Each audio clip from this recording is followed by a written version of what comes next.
색다른 관점과 따뜻한 시선, 지역을 보는 새로운 눈. 전북 CBS 사람과 사람. 네, 한 주를 시작하는 월요일 이슈의 행간을 짚고 전망해보는 시간이죠. 월요정치. 오늘 또 최용호 변호사, 고정윤 변호사 최고조합과 함께합니다. 두 분 어서 오세요. 예, 안녕하세요. 자, 고정윤 변호사. 네. 오늘은 선거 이야기를 좀 해봐야 될 것 같아요. 네, 서울시장, 부산시장 선거에 대한 관심들이 다 많습니다만 우리 지역에서도 지금 선거가 벌어지잖아요. 네, 지난해 10월경 온주현 김제시 의장이 사퇴를 했는데요. 그로 인해서 이번에 김제시 용지면, 백구면, 금구면, 검산동을 지역구로 하는 나선거구 시의원 보궐선거가 치러지고 있습니다. 후보로는 더불어민주당의 김승일 후보, 무소속 최훈, 김성배, 문병선 후보가 경합을 벌이고 있습니다. 네, 최용호 변호사. 네. 민생당에서는 이번에 후보를 안 냈네요. 네. 네. 뭐 사실 이제 명맥만 유지하지 실질적인 정당 활동이 있나라고 생각이 좀 들 요즘 정도라. 그런 활동들이 잘 안 되는 상황이군요. 네, 알겠습니다. 근데 아무튼 이번에 이제 전북 지역에서 시의원 선거 한 자리지만 나름대로 좀 의미가 있을 것 같아요. 사실 이제 뭐 여러 가지 요소가 있는데 일단은 사실 지금 서울시장, 부산시장 선거도 좀 충격적으로 좀 재보궐 선거가 진행이 되는데 김제 시의원 선거도 사실 만만치 않은 어떠한 충격적인 상황이었거든요. 작년 한 해 보면 전북에서 가장 유명한 사건이었다고 할 수 있는 어떠한 시의회의 그렇죠. 어떠한 불륜 사건, 그다음에 시의원들 간의 어떠한 다툼이 있었는데 이제 그 이후의 과정들은 사실 잘 모를 거예요. 많은 분들이 그때 김제 시의 뭐 그 일각의 시민단체에서 이제 시의회 상대로 손해배상 청구를 하자. 네. 그리고 김제 시민들이 충격이 너무 크다. 위자료 소송을 한번 하자 막 이런 움직임도 있었고 그 일련의 과정에서 아까 이제 아마 설명이 잘 됐을 텐데 온주현 그때 전반기 후반기 의장이셨던 분, 전반기엔 민주당으로 의장을 하셨고 네. 후반기엔 이제 탈당해서 무소속으로 의장을 하셨는데 그분에 대해서 이제 그 주민 소환 탄핵이죠. 주민 소환 발의 막 움직임을 하던 과중에 본인이 이제 사퇴를 하셨거든요. 그래서 이 재보궐 선거를 하는 거라 김제 어떠한 시민들 입장에서는 좀 작은 성격의 선거는 아니에요, 사실은요. 어떠한 그때 김제 시의회가 가져다준 어떠한 충격적인 어떠한 행위에 대해서 좀 가지고 있는 어떤 상처들, 그런 뭐 고등교회에서 하는 행위들이라 작은 선거는 아닌데, 근데 좀 전국적인 선거와 어떤 광역 지자체장의 선거와는 좀 달라요. 이 시의원 선거, 기초의원 선거라는 것들은 정당이 있긴보단 후보 개인의 어떠한 개인기나 후보 개인의 그 영향력에 따라서 좌우가 될 수 있거든요. 네. 사실은 정당, 그러니까 지금 민주당에 대한 심판이냐 아니면 정권에 대한 심판이냐를 좀 따지려면 사실 지금 호남에서는 전남의 강력의원 2명하고 기초의원 1명하고 전북의 기초의원 1명인데 제가 궁금한 건 사실은 전남 광역의원 선거거든요. 오히려. 예, 만약에 민주당이 진짜로 이 호남에서 지지율이나 득표율까지 연관이 될 정도로 좀 영향이 있다고 한다면 광역의원은 사실은 광역의원이 누가 나오는지 모르지만 정당에 누구 소속인지는 알고 뽑거든요. 그래서 아마 거기서 좀 영향이 크지 않을까 그 선거의 득표 그 당락에 따라서.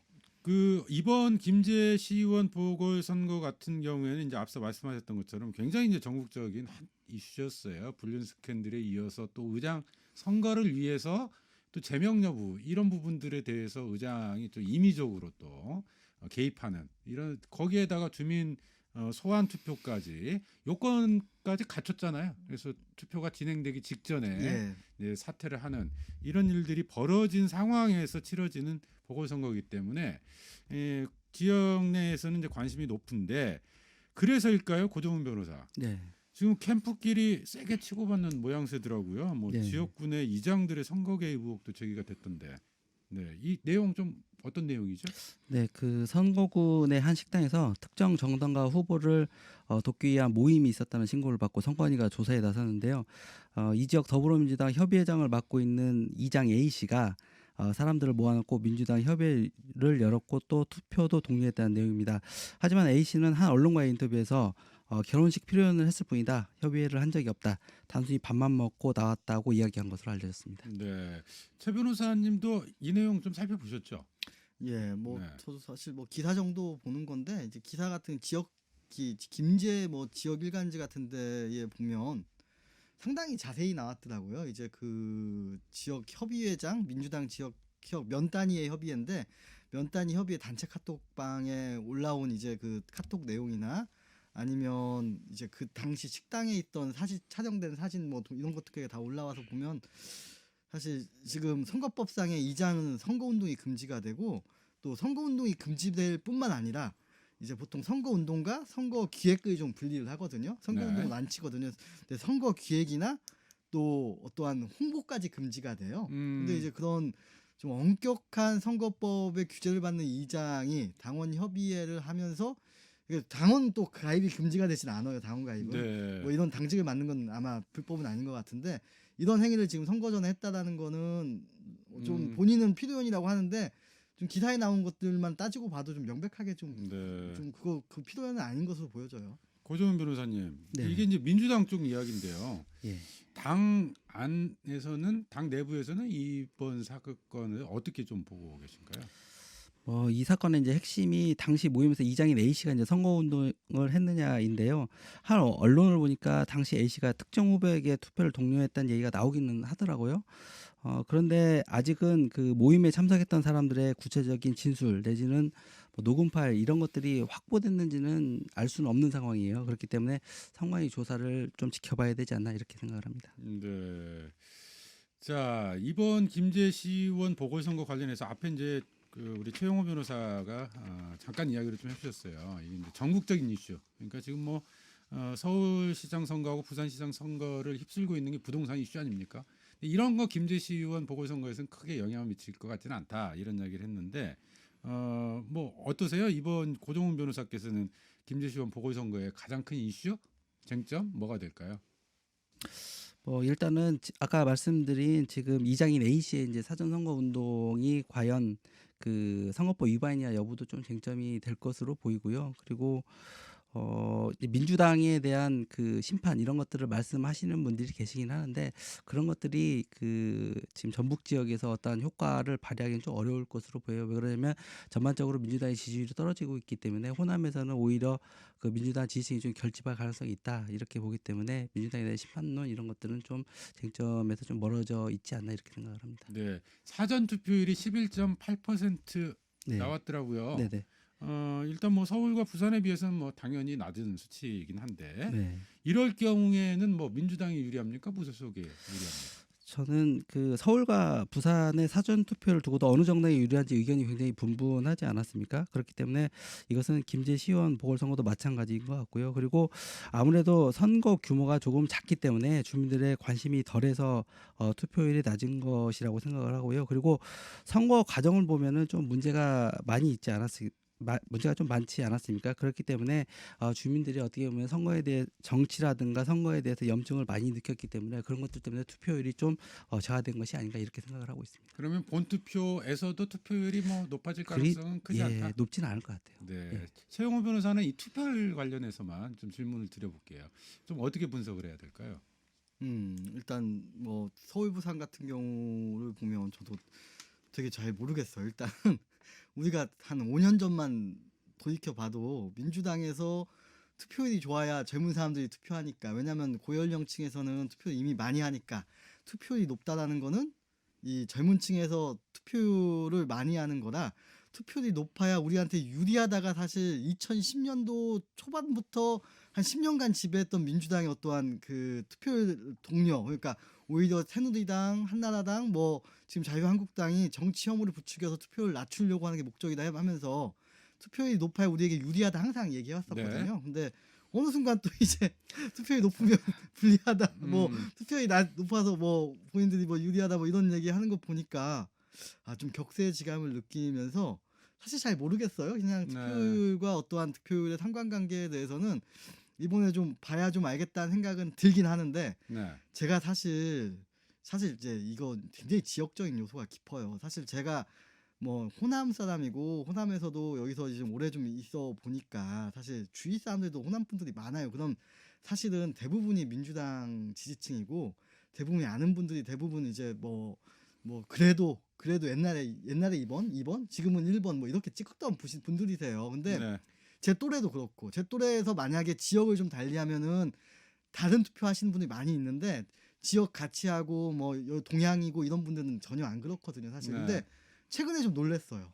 서울 사시는 분들 이런 분들 도저히 못 찍겠다 하는 분들이 너무 많아졌어요 생각보다. 지금 이제 최영호 변호사는 이제 네. 서울시장 선거 좀 이 전국적인 판세에 대한 이야기를 좀 해주셨어요. 아예 그 이야기를 좀 해보죠. 김제시의원 보궐선거는 그 정도 좀 마무리하고요.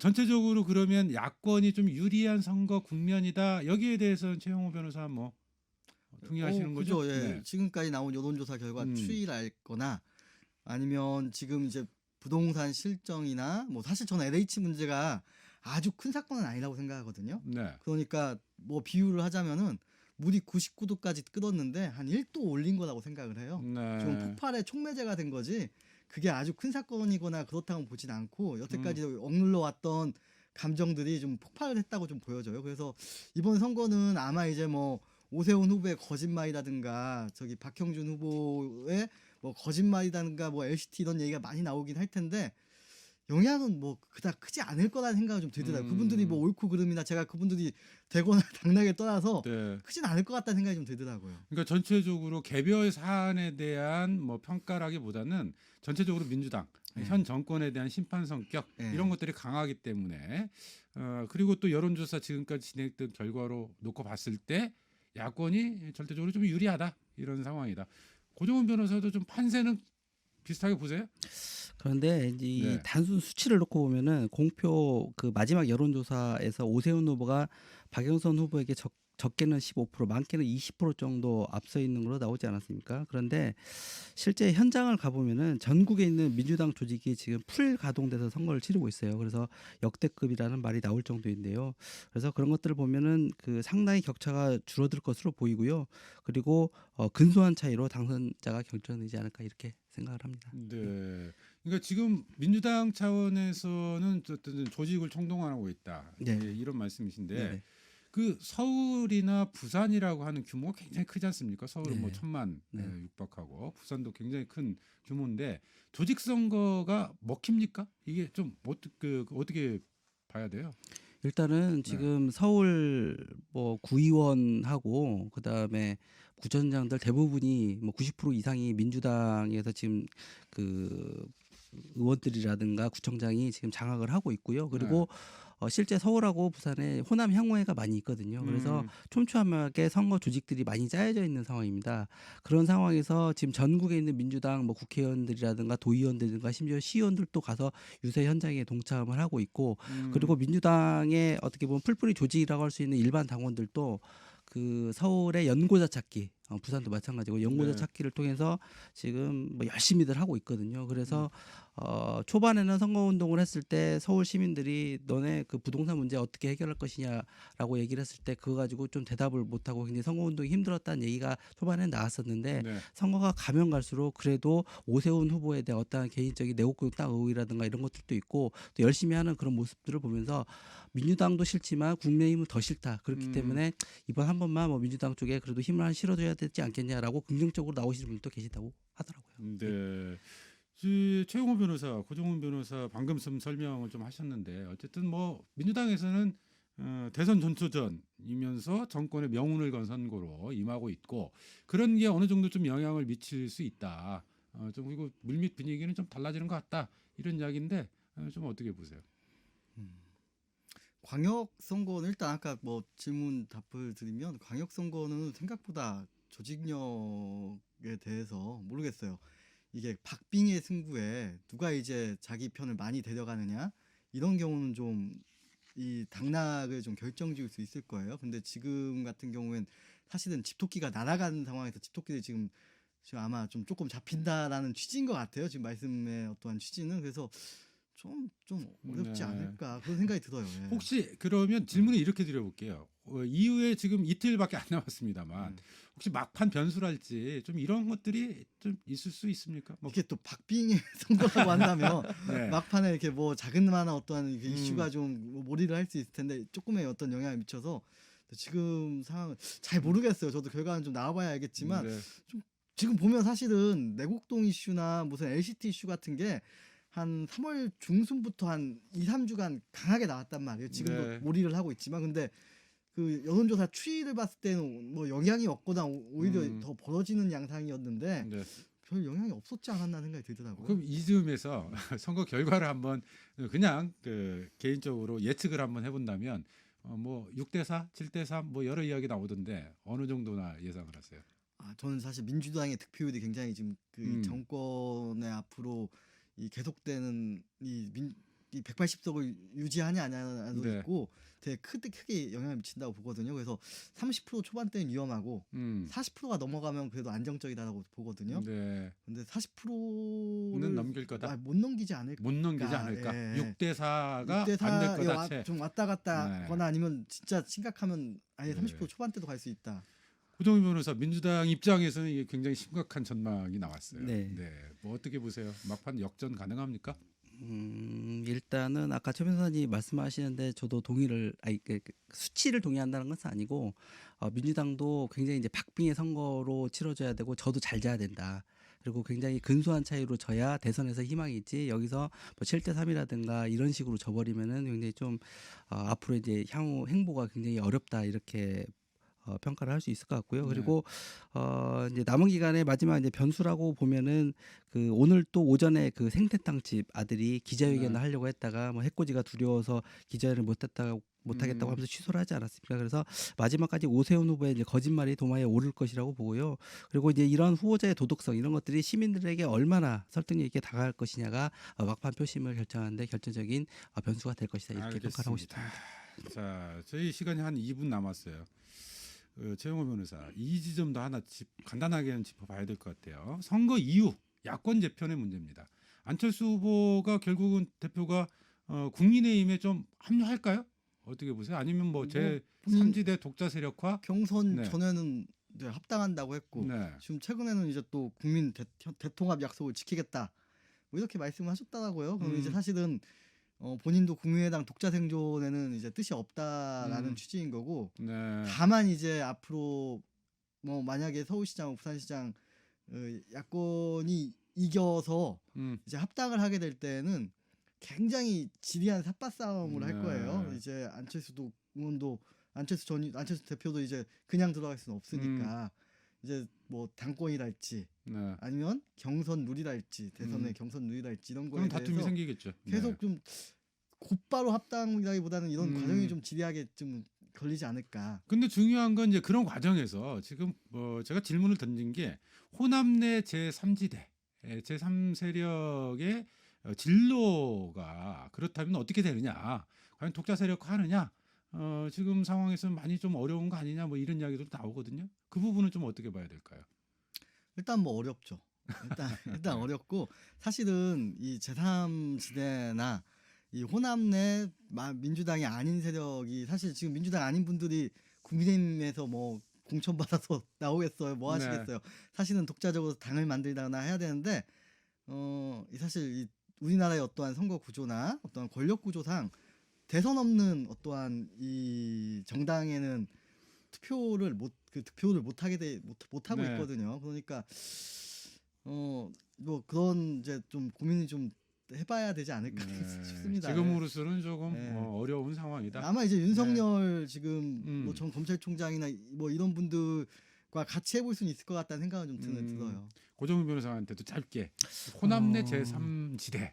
저는 일단은 대선까지는 민주당 이제 독주 체제가 유지될 것이라고 보고요. 그 이유가 문제인데 그 대선 끝나고 지방선거를 앞둔 상황에서 민주당으로 출마하지 못하는 그런 후보들이 계시지 않겠습니까? 근데 이런 분들을 만약에 열린민주당에서 영입을 하고 공천을 준다고 하면은 이분들이 앞으로 호남에서 제3지대 역할을 할 가능성도 배제할 수는 없다 이렇게 보고 있습니다. 오히려 열린민주당 네네네. 중심으로 독자 후보를 내고 당선이 된다.